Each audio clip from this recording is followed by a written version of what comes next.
Hello from Bugeye Guy. This week we have a 1960 Bugeye we call Dora, and this is a really nicely restored car, very clean. The fender beads have been removed, which makes them even cleaner. Very attractive car, beautiful and custom interior. We just built those tan seats to match all that nice additional custom tan work. Really an excellent job for the interior as well. And then under the hood, this is a 948 stock engine with the HS2 1.25" carburetors added, which were used on the Mark II Sprites and very popular with the 948 engines. Underneath the car you'll see an immaculate underside. This is beautifully done. This is, I think, the nicest part of the whole car. Just a very excellent restoration with a stainless exhaust. And let's take it out of the shop now. We'll go for a drive and I'll show you how nicely the car runs.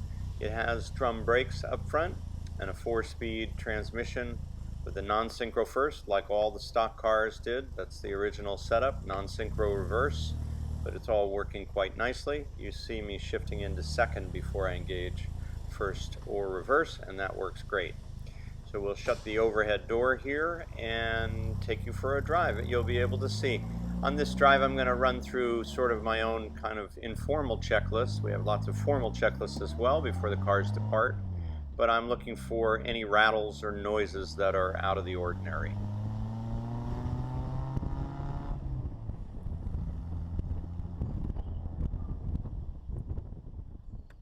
And that's the turn signal switch right there. I'm looking for the indicator right under my hand there, in between the steering wheel, in between the speedo and the tach, that is.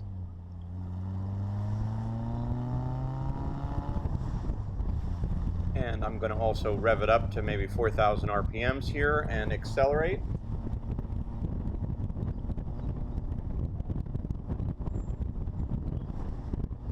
And then also decelerate and make sure it doesn't jump out of gear, which is when they usually jump out of gear. And then hard on the brakes here as well. Make sure the car pulls straight.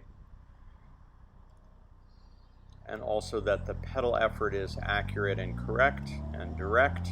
You know, you're really wearing these cars, and we want everything to be as tight as possible.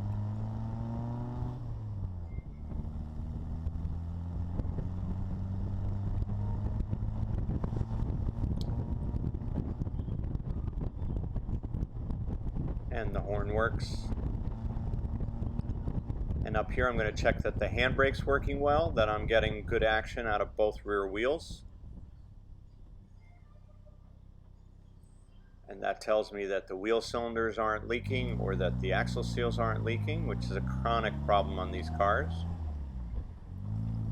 And here I'm going to just really push the car a little and make sure it's not clunking or that the tires aren't rubbing.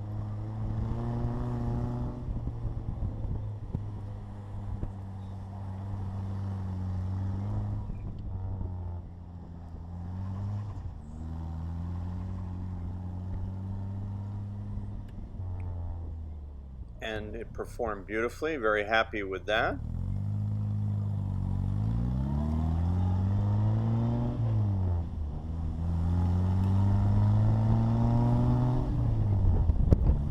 And now back to the barn. Of course, up and down through the gears, hitting the switches, making sure that there's nothing that's out of sorts. And of course, we can always upgrade and improve these cars. We have a long list of options to accessorize them and upgrade.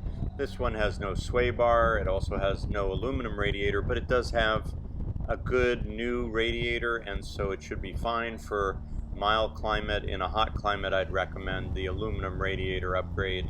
Lots of things like that. Whenever we put these cars in the hands of a new client, we're working with them to really determine how they're going to use it, what they need, and how to optimize it for their driving.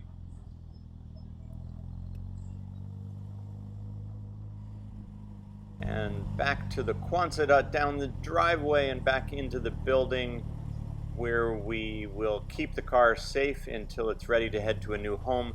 And once we start building out the cars and accessorizing them, that's when we're running through our more formal checklists, basically checking to make sure everything's tight, that there's nothing out of whack. I think that that's really the best thing we can do. A lot of these online auctions and various places where people buy these classic cars, especially if they're crowdsourced, you don't always know if the crowd is focused on the right issues. We have a 5-page checklist that we run through with all these cars, and we know what to look for and how to make them really optimized for their new home. And that's really what we're up to here at Bugeye Guy with Dora, the red Bugeye. Thank you for coming for a drive with us today.